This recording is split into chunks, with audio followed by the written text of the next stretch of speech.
안녕하세요. 이번 시간에는 전산회계를 여러분들이 공부하시도록 하겠습니다. 자, 우선 제 소개부터 드리면요. 저는 사회복지행정과 송기영 교수라고 합니다. 자, 여러분들 사회복지행정과에서 전산회계 자격증 하면 다소 이렇게 생소하다고 느끼실 수도 있는데요. 사실 전산회계 자격증은 이제 일반 회사에서 다루는 걸로 생각을 하지만은 사회복지 기관에서도 전산회계 자격증이 있으면은 여러모로 도움이 될 수가 있습니다. 자, 그래서 이번 시간에는 시간이 많지 않은 관계로 전산회계 자격증에 대한 소개와 그리고 기초 이론에 대해서 여러분들이 공부를 하시도록 하겠습니다.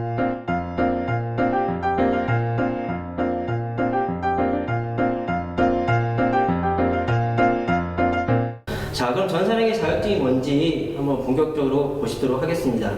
자, 전산회계 자격증은 자, 여기 보시면 이제 실무 처리 능력과 세무회계 지식을 객관적으로 평가함으로써 전산 세무회계 분야의 전문 인력 양성을 목적으로 실시하는 자격시험이다. 야, 이렇게 나와 있죠. 자, 여기서 보시면 실무 처리 능력. 자, 전산회계 시험은 실기 시험도 있습니다. 자, 실기가 이따가도 좀 얘기하겠지만은 실기 시험이 있고요. 그 다음에 지식, 자, 이론 시험도 있습니다. 자, 그러면은 자격 시험의 종류. 자, 이건 뭐냐면요. 전산 세무회계 시험은 한국 세무사에서 주관을 합니다. 자, 거기서는 전산 세무회계하고 그다음에 세무회계, 그다음에 기업회계 이 세 종목에 대해서 시험을 시행을 하는데요. 자, 우리가 공부할 거는 전산 세무회계 중에서도 전산회계 2급에 해당이 됩니다. 자, 그렇게 보시고요. 자, 전산회계 2급은 사실 이렇게 전산 세무 종목 분야에서 이렇게 4단계로 나뉠 수가 있는데요. 전산회계는 가장 아래 단계, 대학 초급 수준의 재무회계 기본 지식을 갖추고, 자, 그 기업에서는 업무 보조자로서 회계 프로그램을 활용할 줄 아는 그런 능력을 다루는 그런 자격증이라고 보실 수 있겠습니다. 자, 그 다음에 2017년, 17년 기준으로 봤을 때 자격시험 일정을 보도록 할게요. 자, 여기 보시면은 이제 전산회계 1, 2급, 전산 세무회계 분야죠. 보시면 이제 70회부터 1년에 75회까지 여러 번에 걸쳐서 시험이 진행이 됩니다. 그래서 보통 보시면은 이제 학기 초에 개강을 해서 특별히 이제 학과에서 전산 회계 특강반을 운영을 합니다. 자, 그래서 보면 이제 4월달에도 시험이 있는데 이때는 좀 이르죠. 그래서 보통 여러분들이 처음에 6월달 시험을 응시를 한번 합니다. 자, 한 학기 동안 공부해서 시험에 응시를 할 만하죠. 자, 그랬다가 여름에도 좀 한번 할 수 있고요. 그다음에 2학기 때 10월 달에 또 한번 응시가 가능하고요. 마지막에 12월. 자, 이제 종강할 때쯤 되죠. 12월 달에 마지막으로 시험을 응시할 수 있습니다. 그래서 총 한 4번에서 5번까지도 시험 응시가 가능한 거를 보실 수가 있습니다. 자, 그 다음에 이제 전산회계 자격증을 따면은 주로 어느 분야에 활용이 되느냐, 진출 분야 보시면은 주로 공공기관도 있고요. 일반 기업체, 그다음에 세무 관련 기관, 그다음에 이제 우리 사회복지행정과에서는 여러분들 주로 사회복지기관에 취업을 한다고 보면은, 자, 사회복지기관 하면 그냥 단순히 사회복지사로서만 이렇게 일하는 게 아니라 사회복지기관 가시면은 그 행정 파트 업무도 여러분들이 하실 수가 있어요. 그래서 여러분들 혹시 나중에 선배분들 만나가지고 사회복지기관에서 주로 어떤 일을 하나요? 이렇게 한번 물어보세요. 물어보시면은 그냥 우리가 사회복지사로서 그런 현장에서의 그런 사회복지사의 업무뿐만이 아니라 그 사회복지기관에서 행정 업무도 할 때 이 회계 지식을 갖춘 그런 실무 능력을 갖춘다면은 상당히 취업할 때도 유리하고 여러분들이 나중에 그 회사, 그러니까 취업 생활을 하는데 상당히 도움이 된다고 할 수 있겠습니다. 자, 그 다음에 이제 시험 시간은 여러분들이 나중에 이제 시험을 보시게 되면요. 전산회계 2급이 12시 반부터 1시 반, 60분 동안 시험을 보시게 됩니다. 자, 그리고 응시 자격을 보시면 제한이 없습니다. 그러니까 뭐 특별히 제한이 없기 때문에 다 열심히만 하시면 다 응시가 가능하시고요. 그 다음에 시험 방법, 아까도 살짝 제가 말씀을 드렸는데요. 이론이 30%, 주로 이제 기초적인 회계 원리에 대해서 여러분들이 배우시고요. 그 다음에 실무가 70%, 기초정보의 등록 및 수정, 거래자료 입력, 그 다음에 입력 자료 및 재정보 조회 70%가 실기고요. 그리고 합격 기준은 제가 좀 전에 말씀드린 대로 100점 만점에 70점 이상이다. 자, 근데 70점 이상인데 이론하고 실기 시험 각각 70점 이상이 아니라 이론하고 실무 합쳐서 70점. 그렇기 때문에 뭐 어느 한쪽을 이렇게 포기하시면 안 되고요. 끝까지 최선을 다하셔야 됩니다.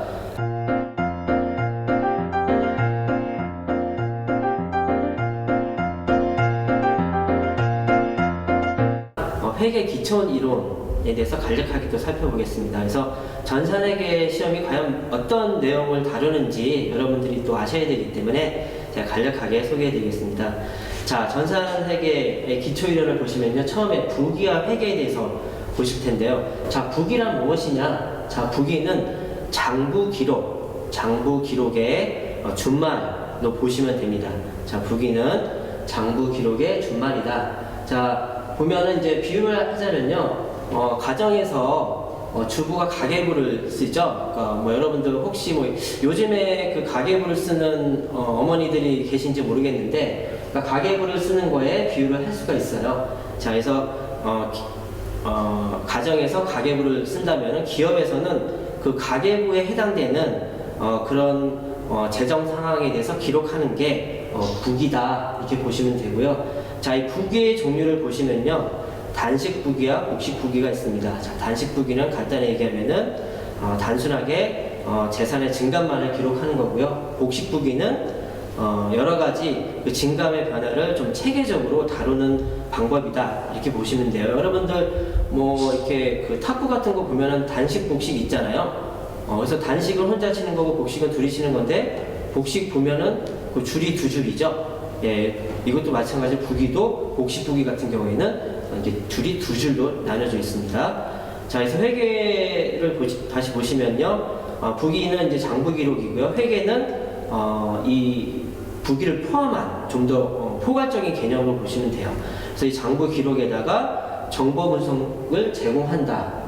그러니까 부기 플러스 그다음에 정보 분석을 제공하는 역할을 하는 게 회계다, 이렇게 보시면 되고요. 자, 그럼 부기의 목적이 무엇이냐? 1차적으로는요,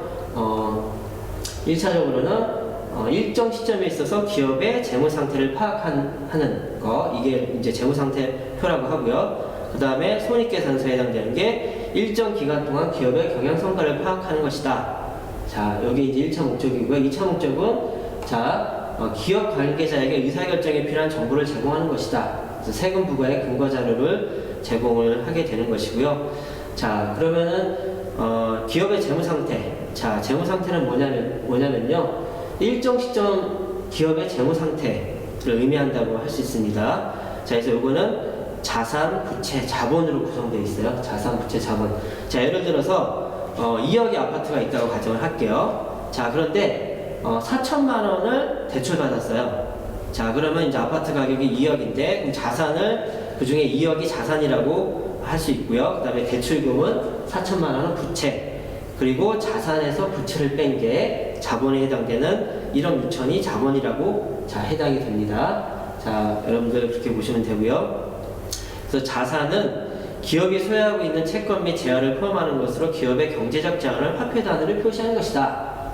좀 어렵죠? 여러분들 이제 공부하시다 보면은 이제 또 머릿속에 잘 들어올 거예요. 그래서 자산은 주로 유동자산과 비유동자산으로 구분이 되는데요. 쉽게 얘기하면 유동자산은 흐름이 이렇게 자유스러운 것이고, 비유동자산은 좀 이렇게 현금이나 이런 재산으로서 좀 기능을 발휘하는 데 있어서 이렇게 움직임이 좀 이렇게 어려운 그런 자산이다, 이렇게 보실 수가 있어요. 그래서 당좌자산, 재고자산, 그다음에 투자자산부터 기타 비유동 자산까지는 이제 여러분들이 특강 시간에 자세히 배우시도록 할게요. 자, 그 다음에 부채는 무엇이냐? 아까 제가 아파트 설명하면서 간단히 말씀드렸죠? 자, 갚아야 될 거예요. 말하자면 쉽게 얘기하면 빚이에요. 빚, 대출금. 네, 채무라고 보시면 됩니다. 그래서 이 부채도 유동부채하고 비유동부채로 나뉩니다. 시간이 없기 때문에 이걸 일일이 제가 다 설명 못 드리고요. 그냥 이런 게 있다는 것 정도만 여러분들이 파악하시면 되고요. 그 다음에 마지막으로 자본.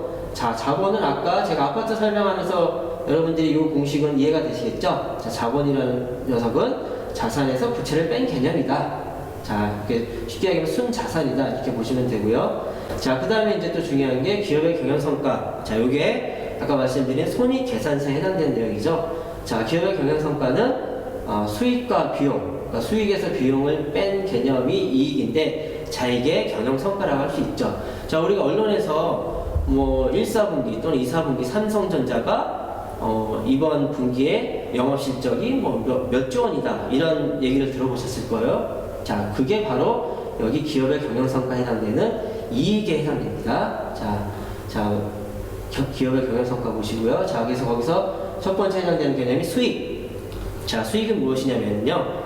기업이 이제 영업 활동을 하는 데 있어서 총 매출로 보시면 돼요.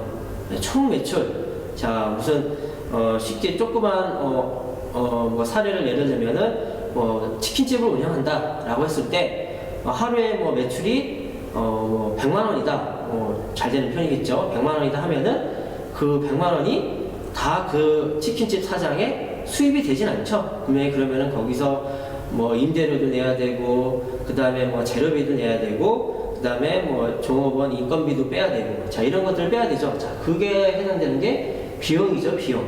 자, 그래서 수익에서 비용을 뺀 거, 이게 이익이죠. 자, 그게 이익에 해당됩니다. 자, 그리고요, 지금까지 재무상태표하고 손익계산서를 보셨는데요. 마지막으로 자, 거래 계정 붕괴를 보실게요. 자, 거래라는 거는 이러한 거래 인식부터 시작해서 재무제표까지의 이런 단계를 회계 순환 과정을 거치는 데 있어서 처음에 거래를 먼저 보실게요. 자, 거래는 기업의 경영활동에서 자산, 부채, 자본 증감을 가져오거나 수익이나 비용이 발생되는 것이다 라는 게 거래고요. 거래 요건이나 그 다음에 거래 판례서 이런 것들도 시간 관계상 제가 생략을 하겠습니다. 자, 그다음에 두 번째로 계정. 자, 계정은 이런 앞에서 본 거래 발생에 따라서 자산, 부채, 자본 증감의 변화를 구체적으로 나눠서 기록하는 단위를 계정이라고 합니다. 자, 이것도 이제 여러분들 특강 시간에 주로 많이 다루게 됩니다. 자, 그리고 마지막으로 붕괴. 자, 마지막으로 이제 붕괴까지 볼 건데요. 거래를 기록하는 게 붕괴라고 보시면 돼요. 자, 그래서 여기 보시면은 자산, 부채, 자본, 여기 보시는 자산, 부채, 자본을 자산의 증가 같은 경우에는 왼쪽 변에 기록을 하는 걸 볼 수가 있고요. 그 다음에 감소되는 거는 오른쪽 변에 기록을 합니다. 자산은 왼쪽, 부채는 오른쪽, 자본도 오른쪽, 비용은 왼쪽, 수익도 오른쪽, 이렇게 차변 대변에 나누어서 기록을 하는 것을 보실 수가 있습니다. 자, 여기까지 간단하게 살펴보셨고요. 나머지 또 제가 설명하지 못한 부분은 계정 과목이라든가 회계 원리에 대한 핵심 사항은 제가 자료로 해서 제가 정리를 했습니다. 여러분들이 따로 보시면 될 것 같고요. 자세한 내용은 학과에서 이제 개설할 특강 시간에 여러분들 만나보실 수 있었으면 좋겠습니다. 아무쪼록 전산회계 자격증에 대해서 여러분들 한번 많은 관심 가지시고요. 여러분들이 조금만 관심 갖고 노력을 가지신다면 분명히 충분히 여러분들 취득할 수가 있습니다. 자, 그러면 특강 시간에 만나도록 하겠습니다. 감사합니다.